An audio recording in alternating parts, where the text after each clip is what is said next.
Just to talk you through what we've decided to do at this stage with the box is that we have found that there is a slight amount of wear in that bearing, which we don't know any of the history of the box, so we don't know if that bearing's been replaced or whether it's 20 years old or whatever. But at this point, we're going to use some of the good parts from the previous gearbox and build this one up into as good a state as we can running, with a view to doing a complete fresh rebuild at some point in the near future, just to spread the costs of things out a little bit. So once this has been rebuilt and put back into the van, we're going to do regular oil changes at intervals of certainly no more than 3 months, just so that we can check out the drain plug, and if in say 2 months time we look at the drain plug and find that it's got a massive build up on it, then obviously we'll pull it out and we'll stop driving it right at that point then. Right, so we've been cleaning a few bits up there, and that's reverse gear with its good teeth profiles just gone back on.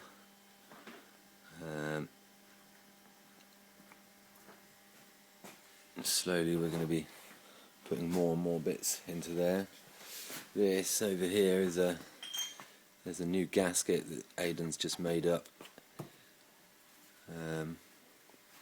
Cut out some gasket paper for this next section of the case to go back on in preparation for once all the rest of it's all back on there.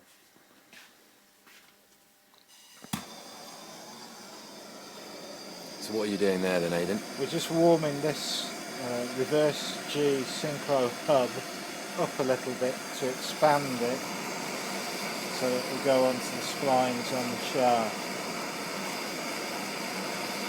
rather than just try and grey it on cold. It should be a really tight fit. We had to use a puller to take it off the shaft.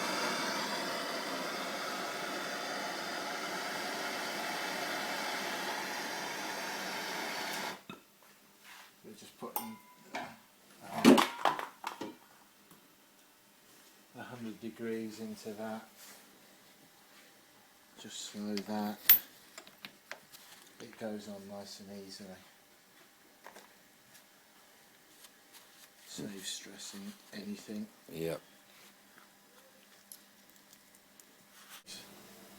Yeah, Aidan was saying earlier that apparently, especially this part of the casting is often in much worse shape than this one on a second-hand box, which is good news to my ears.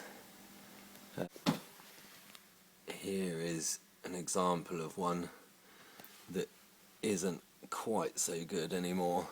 The other hole's broken open and missing. Yeah. In fact, that second hole should be just there. So that's an example of a very bad case. That's the gasket in place.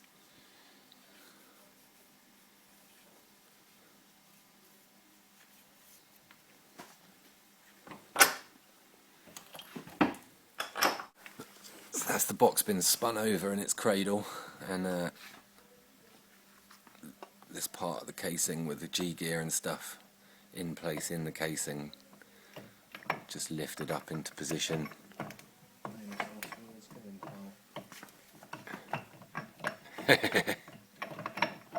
There it goes.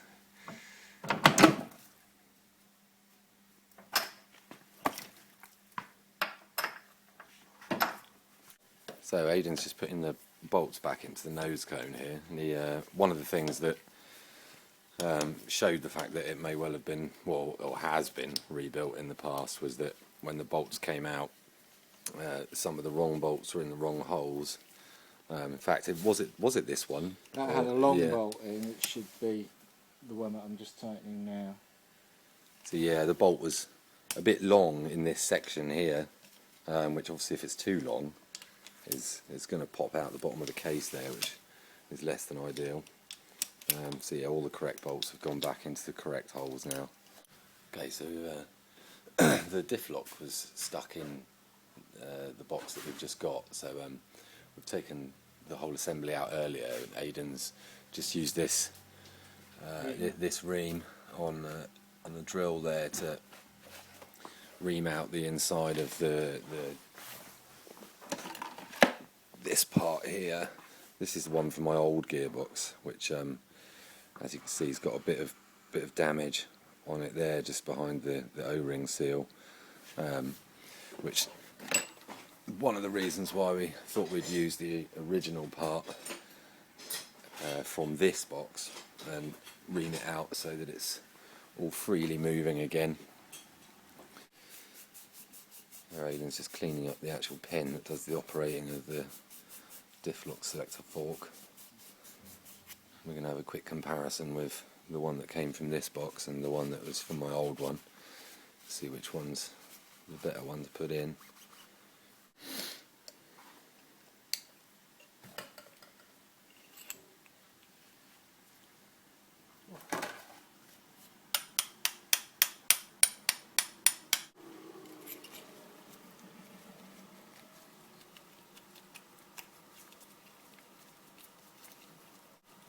It looks like it's moving pretty freely in there now.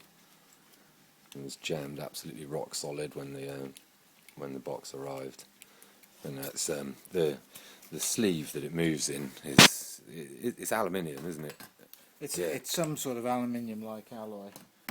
And obviously the stainless shaft that runs down the centre of it. There's a bit of Hardened steel, the shaft. ah, there we go. Hardened steel and aluminium. The mixture of the two causes a bit of sort of accelerated corrosion, if you like, on the aluminium sleeve, which is what, when people don't use their diff locks very often, that'll be probably the main contributor to the shaft seizing up, so that you can't get your diff lock to operate.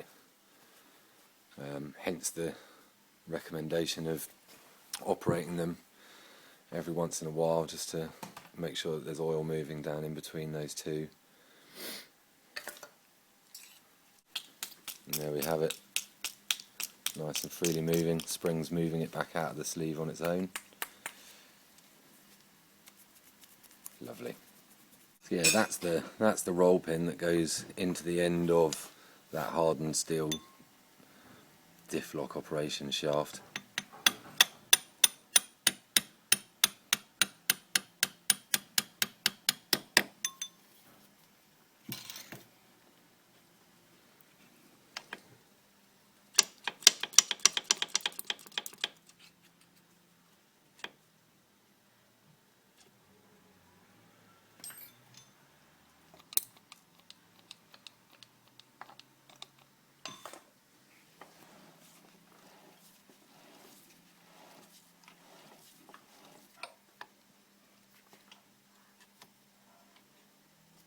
We've just found there with the voltmeter that the telltale switch sender, it seems to be faulty on the box that's just come over from Denmark.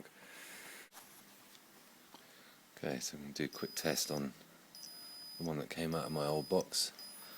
As you can see there, we've got a changing signal, which is exactly what you want. It's got continuity basically. Yeah. 0.005 of an ohm. So that's fine. So that one works. Put that one in. It's the one that came with the box. Okay, Aidan's just done a quick test on that reverse switch sender there, and we know that one's a good one, so that's going back in. The last little job, and there it is. It's rebuilt. It's not rebuilt, resealed. It resealed, yeah. This is not a warranted rebuild. But it's back in one piece, anyway. It's back in